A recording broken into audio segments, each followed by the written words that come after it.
Hi Freunde, na, seid ihr auch auf den Geschmack gekommen von Animes im Kino, vor allem nach Demon Slayer und Chainsaw Man? Wenn nicht, dann vielleicht nächstes Jahr, weil 2026 kommen so einige tolle Anime-Filme raus. Also ich bin auf jeden Fall Feuer und Flamme. Vor allem seit diesem Jahr habe ich wieder Kino und Kino in der Kombination mit Anime für mich entdeckt. Deswegen werde ich nächstes Jahr mir sehr viele Anime-Filme ansehen. Wenn es mich halbwegs anspricht, bin ich auf jeden Fall dabei. Dann kann ich euch hier auf meinem YouTube-Kanal auch Reviews abgeben. Der erste Kinofilm startet hier in Deutschland am 24. Februar und nennt sich Scarlet. Hier geht es um eine Prinzessin, die durch Raum und Zeit reist, um sich an ihren ermordeten Vater zu rächen und den Kreislauf des Hasses zu durchbrechen. Dabei landet sie im Land der Toten und muss dem Nichts entkommen, indem sie ihren Erzfeind besiegt. Das ist inspiriert von Shakespeares Hamlet. Ich habe das leider in der Schule nicht gelesen. Ich kenne die Geschichte vom Hamlet nicht, aber vielleicht sagt es ja den ein oder anderen von euch etwas. Es sieht allerdings nicht so typisch Anime-like aus. Es ist mehr so computerprogrammiert, 3D-mäßig. Es erinnert mich irgendwie an so eine an so eine Game-Welt. Deswegen könnte es sein, dass das nicht für jeden etwas ist. Dann die nächsten Filme, die jetzt kommen, da haben wir noch keine offiziellen Starttermine für Deutschland. Wir fangen an mit All You Need Is Kill. Das ist mehr so ein Military-Sci-Fiction-Genre. Dabei geht es um Keiji Kiriya, der in so einer Zeitschleife festhängt und jeden Tag den gleichen Tag nochmal neu erleben muss. Er befindet sich quasi mitten im Krieg, wo er gegen Aliens kämpft und dann getötet wird und dann ja wieder den Tag neu erleben muss. Er muss quasi diesen Kreislauf irgendwie durchbrechen. Es ist eine Geschichte über Leben, Tod und Wiedergeburt, wenn man das so ein bisschen philosophischer betrachtet. Da kommt auch Liebe vor zwischen ihm und seiner Mentorin, wodurch er sich angespornt fühlt, den Krieg zu gewinnen. Der Film soll quasi so auszeigen, wie krass menschliche Ausdauer sein kann und das Streben nach Erlösung in diesem Kampf. Der Film ist wohl angelehnt auf den Hollywood-Film Edge of Tomorrow mit Tom Cruise. Ich weiß nicht, wie brutal der Film sein wird, aber ich könnte mir gut vorstellen, dass der Film interessant ist, dass man so mitfiebert, wie er dann versucht, jeden Tag den Tag so ein bisschen umzuändern, damit er vielleicht den Krieg gewinnen kann und dann vielleicht auch nicht sterben muss. Also vom Zeichenstil her spricht mich das leider wieder nicht so an. Deswegen weiß ich nicht, ob ich in den Film reingehen würde. Es wirkt alles wieder so computerprogrammiert. Ich meine, sowas kann auch schön sein, aber mich persönlich spricht das leider nicht so an. Aber vielleicht wäre das ja für den einen oder anderen was für euch. Was natürlich in den Kinosälen nicht fehlen darf, ist auch ein Romance-Anime. Und dazu kommen wir jetzt. The Danger in My Heart heißt nämlich der Kinofilm. Da geht es nämlich um zwei Schulkameraden, die unterschiedlicher nicht sein könnten. Kyotaro Ichikawa, der gerne auch düstere Bücher liest und Mordfantasien hat. Er ist auch eher so introvertiert und er schaut auch gerne Horrorfilme. Und während seine Schulkameradin Anna Yamada das komplette Gegenteil ist, sie ist eher so lebensfroh, optimistisch, vielleicht auch eher oberflächlich, das beliebte Schulmädchen, sieht wunderschön aus.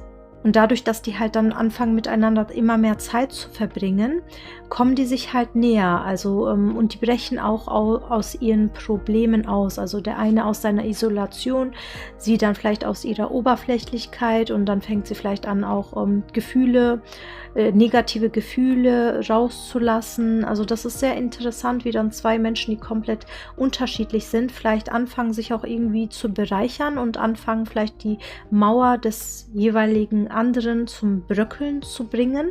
Also von der Story her hört sich das Ganze interessant an und ist halt so ein lieblicher Romance-Anime. Das könnte vielleicht mehr Leute ansprechen und vom Anime-Stil, es sieht halt aus wie ein Anime. Also ein schöner so, als wäre der halt gezeichnet und das Einzige, was mich stört, ist, dass Ichikawa irgendwie so jünger und kleiner gezeichnet wurde, obwohl die ja beide eigentlich in derselben Klasse anscheinend sind. Das ist so das Einzige, was mich stört. Da denke ich mir, ja, hätten die den nicht vielleicht so ein bisschen reifer zeichnen können, aber okay, Geschmackssache vielleicht. Ja, und der nächste Kinofilm, den ich mir auch ansehen werde, ist Gintama, Yoshiwara in Flames. Ich meine, hallo, wer kennt Gintama noch? Das ist so ein lustiger Anime. Das lief auch, also damals gab es noch viereckige Fernseher. Wenn ihr Gintama anguckt, da ist alles noch quadratisch und nicht rechteckig. Aber das hat so herrlichen Nonsens-Humor. Der ist einfach so toll. Gerade wenn ihr den Humor von One Punch Man und Jujutsu Kaisen mögt, da würdet ihr auch Gintama mögen. Höchstwahrscheinlich, glaube ich, vermutlich. Allgemein geht es um so einen faulen Samurai namens Ginpachi, der zusammen mit seinem Lehrling Shinpachi und dem Alienmädchen Kagura eine Alles-Agentur gegründet hat. Das heißt, die nehmen alle möglichen Jobs an, um an Geld zu kommen, damit die ihre Miete zahlen können. Und das spielt irgendwie in so eine Edo-Zeit, aber Aliens leben da auch irgendwie mit drin und man darf keine Schwerter mit sich führen. Das ist der Grund, wieso dann Gintama, dann ein Holzschwert mit sich führt. Ja, ihr merkt schon, es ist lustig. Und ich habe mir den Trailer angesehen und ich finde es so toll, dass die Animation angepasst wurde, aufgewertet wurde und dass wir jetzt so eine Bombenqualität haben werden. Also ich freue mich sehr über den Film. Und in diesem Kinofilm selber geht es um so ein Freudeviertel, was sich Yoshiwara nennt, deswegen auch Yoshiwara in Flames. Und da müssen die gegen Feinde kämpfen, damit die dieses Viertel und ein kleines Mädchen retten können. Vielleicht ist das ja für den einen oder anderen etwas. Und schreibt mir gerne in die Kommentare, ob ihr Gintoki und seine Freunde noch kennt. Der nächste Film heißt dann Tears of the Azure Sea. Und das ist der zweite Kinofilm zu der Serie The Time I Got Reincarnated as a Slime. Also ich habe schon mal davon gehört, ich habe schon mal Bilder davon gesehen, aber ich habe keine Ahnung, worum es in der Hauptstory geht. Auf jeden Fall soll dieser Kinofilm quasi nach der Serie spielen. Das ist eine eigenständige Geschichte. Und dabei geht es um den Hauptcharakter Rimuru, der mit seinen Freunden auf einer tropischen Insel eigentlich erstmal nur Urlaub machen wollte. Aber dann taucht ein rätselhaftes Mädchen namens Yura auf und eine finstere Macht erwacht. Also und so passiert das, dass die dann quasi sich ein neues Abenteuer stürzen. Da ich den Film, also die Serie auch an sich nicht kenne, kann ich mich dazu nicht viel äußern. Schreibt mir das gerne in die Kommentare, ob ihr den empfehlen würdet oder nicht. Aber vom Trailer her sah der auf jeden Fall sehr interessant aus. Dann kriegt Puella, Magi, Madoka, Magica auch einen Film. Und zwar nennt sich dieser Walpurgisnacht Rising. Das ist ja auch so ein älterer Anime. Deswegen bin ich verwundert, dass der einen Kinofilm kriegt. Aber ich könnte mir natürlich vorstellen, dass viele Fans sich freuen. Das ist ein Magical Girl Anime.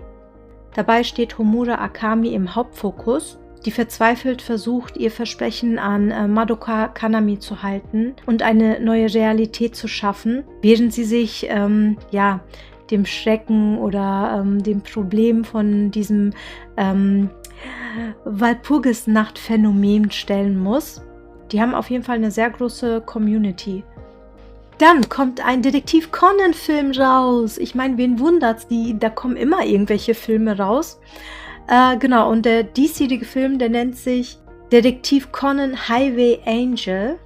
Dabei geht es um einen mysteriösen Motorradfahrer, der Tokio terrorisiert, und eine Verkehrspolizistin, deren Vergangenheit ausgeleuchtet wird, weil ihr Bruder und deren Freund bei einer Bombenexplosion gestorben sind. Also wieder so dieses spannende, wer ist der Mörder? Ich meine, Detektiv Conan, da kann man nichts sagen. Ich finde, Detektiv Conan kann man sich halt so zwischendurch angucken.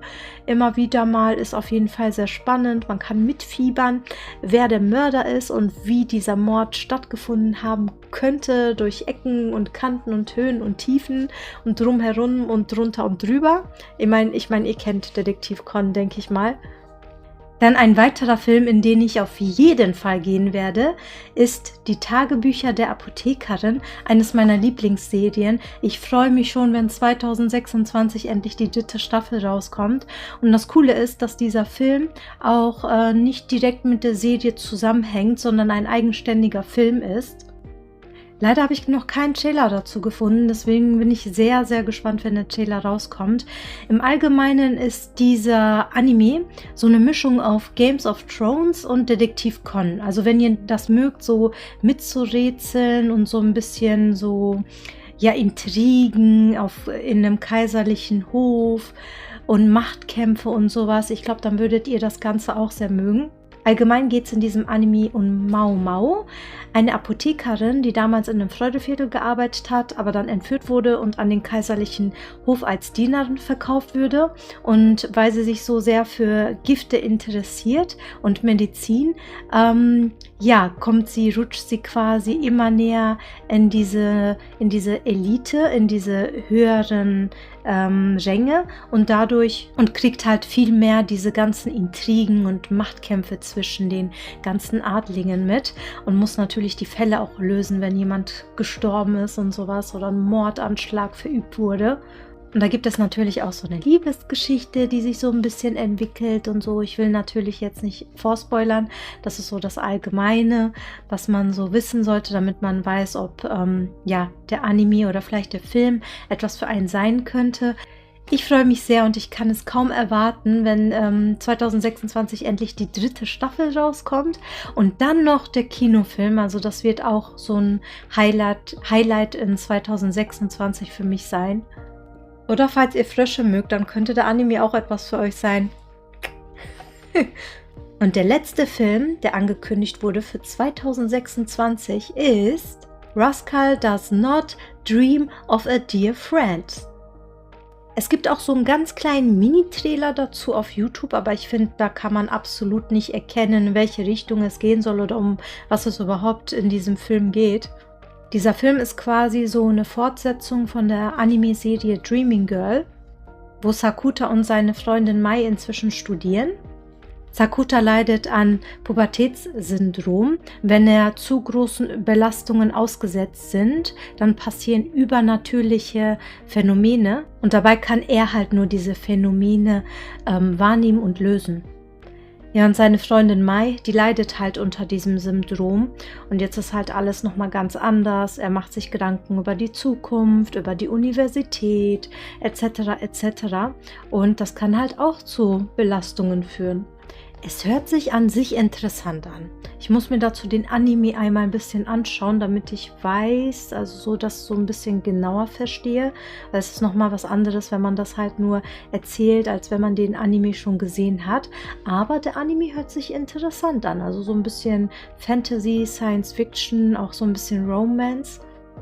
Oder was denkt ihr? So, das war's schon. Das waren alle Kinofilme, die für 2026 erstmal angekündigt wurden. Vielleicht kommen ja noch andere Kinofilme, aber das sind zumindest die gestern offiziell angekündigt wurden. Mich würde interessieren, welchen dieser Kinofilme ihr so interessant findet und in welchen Kinofilm oder welche Kinofilme ihr auf jeden Fall euch 2026 ansehen werdet.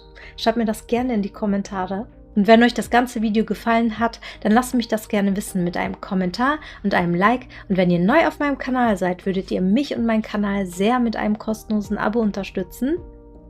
Ansonsten sage ich wie immer, passt auf euch auf, bleibt gesund und bis zum nächsten Mal. Tschüss!